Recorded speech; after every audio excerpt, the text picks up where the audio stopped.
That's not that easy to do, but she did that. She did that all her life, and that's why she was how she was. That's why she was happy and tolerant and open. And although she had all these disabilities that you just get when you get like 100 years old, none of them really seemed to bother her. It doesn't mean anything, apparently, if you got the right attitude, how your body is. How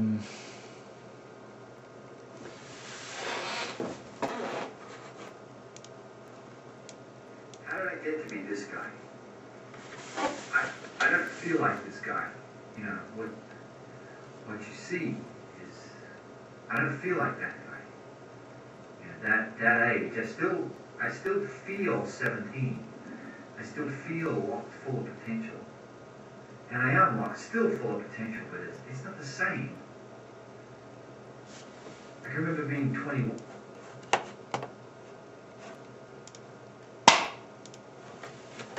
So I guess if you feel 17, like you said, and that's not what you see in the mirror, then according to Lydia,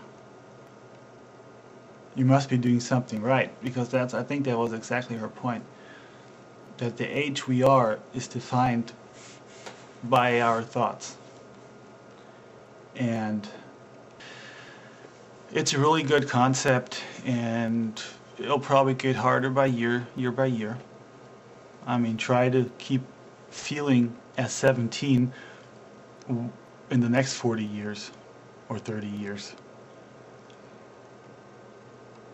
Sounds unrealistic, but this woman, she did that. She was that way all her life. Somehow she knew how.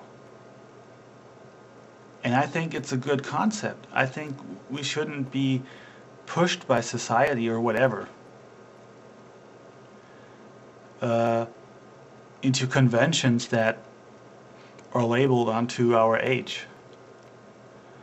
I mean, don't we have pictures and stereotypes in our heads for every phase of a human life, how we expect somebody to be?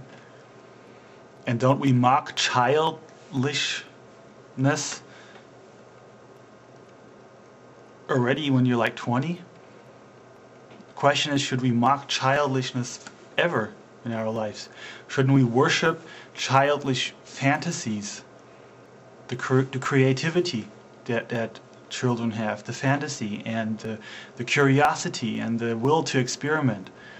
Aren't these the things that do we lose them just by getting older, or do we lose them because culture,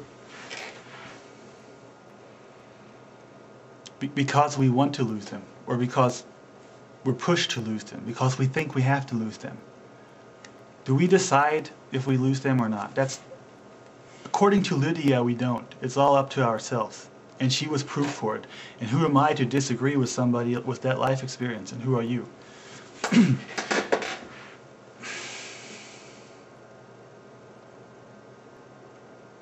I don't think it's easy, but I think it's possible.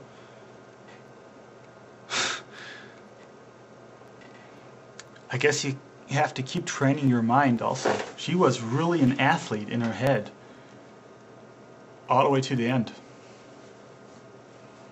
I just read somewhere that some study has proven, well, you know, the way studies prove things, I don't know if it's real, but it said that the risk for Alzheimer's is reduced by 90% if you play Sudoku once a day. I don't know if that's true or if it's realistic, but that's what some scientific study said. But it's not about sickness. It's not about Alzheimer's. It's about attitude. If I'm like 100 years old, I would really like to go out in the street and start talking to the kids that are maybe 90 years younger than me. I mean, that would be a total different generation. You would think you can't even feel what they feel or imagine what they imagine. Oh, but Lydia could. and she was fascinated about it. And I think that's the word. You have to be fascinated about people and life and everything. Stuff. Be just fascinated about stuff, I guess. Maybe that's the key to always have that child in your head. And who cares what people says, right? That was your thing. That's what you said. So, I don't know, but if you already think that your mind is younger than your body, then you must be already on Lydia's track, and you must be doing something right.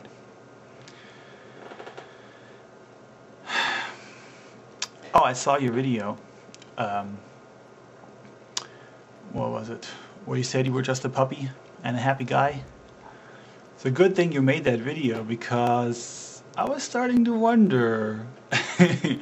You did seem kind of frustrated in your other videos. I don't know why you were frustrated, but you didn't really make that happy impression. I was thinking maybe I should make a video and ask you, what are your fears? And what are you not saying, you know? But I'm just kidding. I'm glad you made that video with the puppy, about the puppy. But you know you are labeling yourself as a puppy. Well, anyway, that was a little story about Lydia, as much as I can grasp.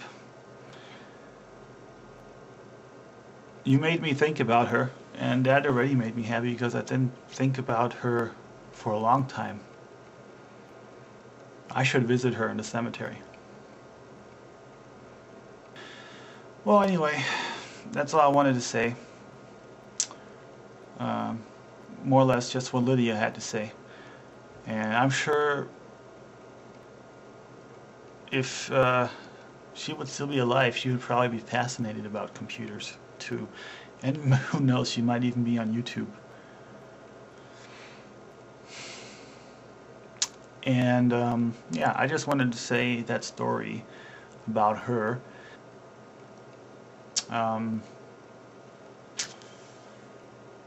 Take care. See you soon. Bye-bye.